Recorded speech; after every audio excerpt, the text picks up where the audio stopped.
सगळे मजेत ना? मजेतच असायला हवं. मी गिरीजा स्वागत करते तुमचं आपल्या एका नवीन व्हिडिओमध्ये.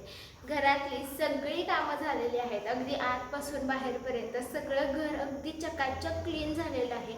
आणि त्यानंतरच मी व्हिडिओला सुरुवात करते. आता वाजले 9:45 आणि मी ठरवलंय की 10च्या आतमध्ये घरातली सगळी कामं पहिले कंप्लीट करून घ्यायची आणि त्यानंतर जी काही एक्स्ट्रा कामं असतात किंवा व्हिडिओची कामं एडिटिंग वगैरे असतील ना त्याकडे लागायचं. त्यामुळे 9:45 वाजलेत आणि घरातली सगळी कामं झालेली आहेत. फक्त एक काम बाकी आहे, ते म्हणजे माझी आंघोळ, जे मेन काम आहे.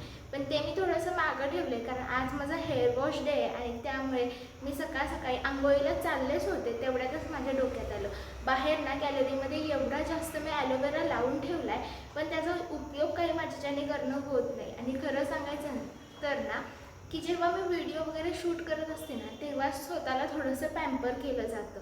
पण इतर दिवसांमध्ये तर ना कधी असा वेळच मिळत नाही. म्हटलं चला आज व्हिडिओ शूट पण करते, तर चला म्हटलं पहिले मस्त ॲलोवेरा थोडासा केसांना ॲप्लाय करू. कारण केसांची अवस्था ना खूप बेकार आहे उन्हाळ्यामुळे. कुठेही अगदी वेणी वगैरे घालून जाणं तर होत नाही, केस मोकळे असतात आणि उन्हामुळे इतके खराब होतात ना की काय सांगायचं. दर 2 दिवसानंतर 3ऱ्या दिवशी तरी का होईना केस धुवावे किंवा हेअर वॉश करून घ्यावा अशी इच्छा होतेच. आणि त्याचबरोबर आणखी 2-3 महत्त्वाची कामं आहेत. जसं मी तुम्हाला कालच्याच व्हिडिओमध्ये बोलले की सध्या थोडंसं घर क्लीन करण्यावरती माझा जास्त फोकस आहे. आता बऱ्यापैकी सगळं घर क्लीन झालेलं आहे.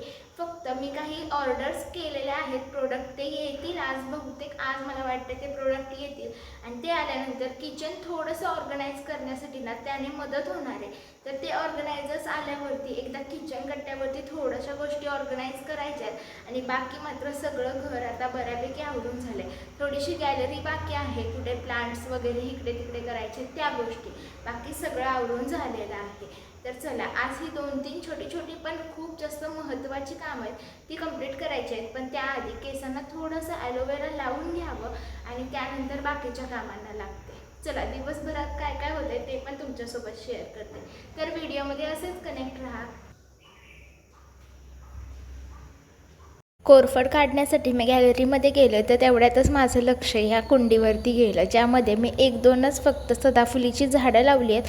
आणि ते बघा इतकं सुंदर फुलांनी भरलं आहे ना, काय सांगू. कोरफडसुद्धा या कुंडीमध्ये मी एक साईडला लावली होती, पण तीसुद्धा आता या कुंडीमध्ये मस्त पसरायला लागली. कोरफड काढून मी ताटामध्ये ठेवली होती आणि ते काय गंमत झाली बघा, ताटाला धक्का लागला आणि ताट मात्र माझ्या गॅलरीमधून खाली पडलं. ग्रिलमध्ये वरती कोरफड राहिली आणि ताट मात्र ग्रिलमधून खाली गेलं. काही केल्या ते माझ्या हातालाच येत नव्हतं. खाली एक भिंत आहे, त्या भिंतीवरती बरोबर सपोर्ट घेऊन ते पडलं होतं. 5-10 मिनटं प्रयत्न केले पण मला काहीच समजत नव्हतं काय करावं. हसायला तर भरपूर येत होतं, पण काहीतरी करून हे ताट काढलंच पाहिजे, कारण खालून वरून कुठूनच ते माझ्या हाताला येणार नव्हतं. खूप प्रयत्न केले आणि शेवटी ते माझ्या हाताला आलं. ताट काढता काढता मात्र माझी मस्तच फजिती झाली होती. इतका हात छोटा करून करून त्या गॅलरीच्या स्पेसमधून घालण्याचा प्रयत्न करत होते, पण काही केलं ते माझ्या हाताला लागत नव्हतं. असो, ताट तर निघलं. चला आता कोरफड लावून घेते मस्त. तेव्हासुद्धा उन्हाळा येतो आणि माझे केस खूप रफ वाटायला लागतात ना, तेव्हा मात्र हा उपाय मला लाईफ सेविंग वाटतो. खूप जास्त मेसी होतं सगळं, काही मान्य आहे. कोरफडीचा वाससुद्धा ना खूप जास्त बेकार असतो, कडवट असतो, पण याने ना माझे केस एकाच वॉशमध्ये खूप जास्त स्मूथ होतात. मला नाही माहिती किंवा मी बाहेरच्या जास्त प्रोडक्ट्स कधी माझ्या केसांवरती किंवा फेसवरती यूजसुद्धा नाही केलेले, पण जेवढं काही मी नॅचरली यूज करते ना तेवढं आपल्याला बेनिफिट तर करतं. चला कोरफड लावून ठेवली होती, म्हणलं चला तेवढ्या वेळात आहे ना अर्धा-पाऊण तास आहे आपल्याकडे. घरातली जी काही छोटी मोठी कामं आहेत ना ती करून घ्यावी. भांडी पहिली घासून घेतली, दुपारच्या जेवणासाठी पहिले कुकर पण लावून ठेवला.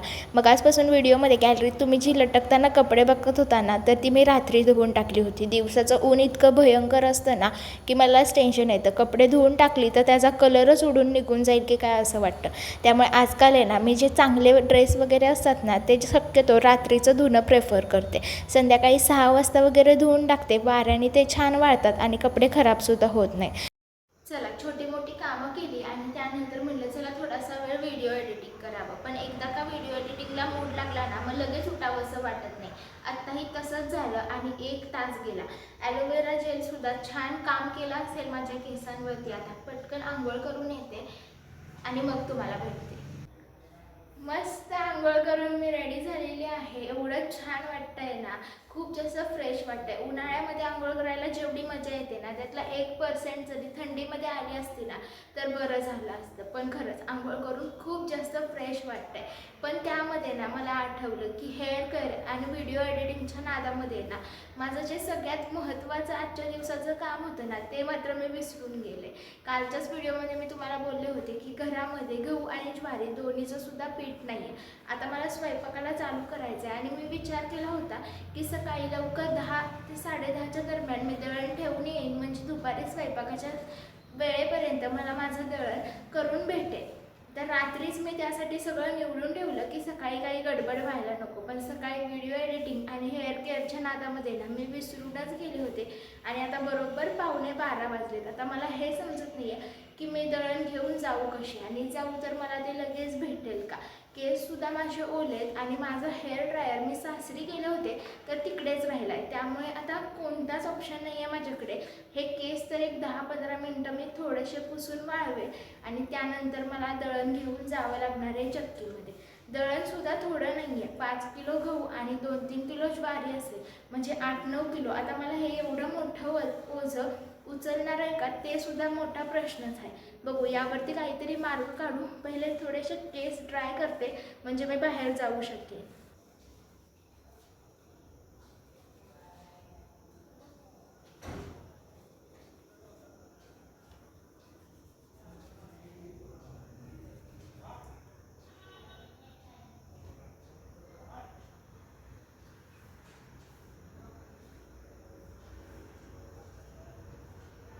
तात्पुरतं तरी मी केस वाळवले की मी पटकन जाऊन येईल म्हणून.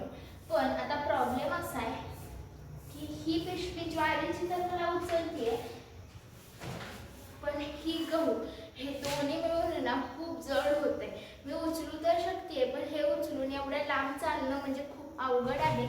पण असो, कसं तरी करून जाऊन तरी यायलाच पाहिजे. सकाळी जाताना सचिनला सांगितलं होतं की चक्की चालू दिसली ना तर मला नक्की सांगा फोन करून म्हणून. पण त्यांचा फोन मला आलाच नाही आणि त्यामुळे ना एवढा सगळा घोळ झाला की मी दळण द्यायचं होतं तेच विसरून गेले. तेही विसरूनच गेले असतील. असो, आणि आता विषय असा होता की मला चक्की 12 वाजलेत, त्यामुळे चालू असेल की नाही हेच माहिती नव्हतं. फायनली मी घरी आलेले आहे. दळण ठेवून आले. 10 मिनिटाचा उशीर, नाही तर मला वाटतंय चक्की बंदच झाली असती, कारण दुपारची कोणतीही गोष्ट, कोणतेही दुकान बंदच होतं. तिथेही लिहिलं होतं 12:30चं टायमिंग, की 12:30 ते 1:30 की 2 वाजेपर्यंत ते बंद राहणार म्हणून. पण मी बऱ्याच वेळा जाते तिथे, प्रत्येक वेळेस वाचते टायमिंग, पण मी विसरून जाते. तिथे गेले, चक्की तर चालू होती पण तिथले काका नव्हते. एवढं टेन्शन आलं ना 2 मिनिटासाठी. जातानाच 5-6 वेळा दळण टेकवत घेऊन गेले होते. पण तिथल्या नंबरवरती कॉल केल्यावरती ते काका म्हणले ते जेवतायत म्हणून तिथे ठेवून जा आणि 4 वाजता घेऊन या. चला, म्हणजे या टायमिंगला आत्तापुरतं तरी काय आपल्याला चपाती भाकरी खायला मिळणार नाही आहे, फक्त भातच खावा लागेल. सकाळी थोडीशी ॲडजस्टमेंट करावी लागेल, पण 4 वाजता आपल्याला दळण मिळेल, म्हणजे संध्याकाळी तरी आपल्याला ॲटलिस्ट चपाती किंवा भाकरी बनवता येईल. खरं गडबड केली ते एक बरंच झालं, कारण की उद्या आहे मंगळवार आणि मंगळवारी आहे ना साताऱ्यामध्ये लाईट जाण्याचा खूप प्रॉब्लेम असतो. त्यामुळे उद्या तरी दळण मिळालं असतं की नाही माहीत नाही. त्यामुळे आज गडबड केली. आत्ता भेटत नाही आहे ठीक आहे, पण ॲटलिस्ट आज भेटेल संध्याकाळी, त्यामुळे जास्त काही प्रॉब्लेम येणार नाही. येताना पेप्सी घेऊन आली आहे माझ्यासाठी. 10 मिनिटात फक्त मी बाहेर गेले होते, पण एवढं भयंकर ऊन आहे ना की त्या उन्हामध्ये काही सुचत नाही. त्यामुळे येताना पेप्सी घेऊन आले. आता एक 5-10 मिनटं बसते. एवढ्या 5 मिनिटात उन्हातून आली आहे ना, तरीसुद्धा कसं तरी व्हायला लागले. 5च मिनटं बसले असेल आणि लगेचच स्वयंपाकाला लागले, कारण मलाच एवढी भयंकर भूक लागली होती ना. सकाळी नाश्तासुद्धा जास्त काही झाला नव्हता, त्यामुळे भूक तर आज जोरात लागली होती आणि त्याचबरोबर उशीरसुद्धा झाला होता. मगाशी कोरफड लावून टाईमपास करत बसले नाही किंवा स्क्रोलिंग केलं नाही, त्याचा फायदा आत्ता झाला. मगाशीच कुकर लावल्यामुळे आता चटकन स्वयंपाक झाला. कोणताही फेस मास्क किंवा हेअर मास्क लावल्यानंतर तुम्ही काय करता, टाईमपास किंवा स्क्रोलिंग करता की घरातली अशी छोटी मोठी कामं पटापट उरकून ठेवता, मला नक्की कमेंट्समध्ये सांगा. लगेचच मी जेवून घेतलं होतं आणि तेवढ्यातच माझं एक पार्सल आलं होतं. आता या पार्सलमध्ये काय आहे ते मी तुमच्यासोबत तुमच्यासोबत नेक्स्ट व्हिडिओमध्ये शेअर करेन. त्यामुळे नेक्स्ट व्हिडिओ बघायचं अजिबात विसरू नका, कारण की यामध्ये ना बरीचशी यूजफुल गोष्ट मी मागवलेली आहे. तर हा व्हिडिओ मी इथंच संपवते. तुम्हाला व्हिडिओ कसा वाटला मला नक्की कमेंट्समध्ये सांगा. आवडला असेल तर लाईक करा आणि चॅनलवरती नवीन असाल तर चॅनलला सबस्क्राईब नक्की करा.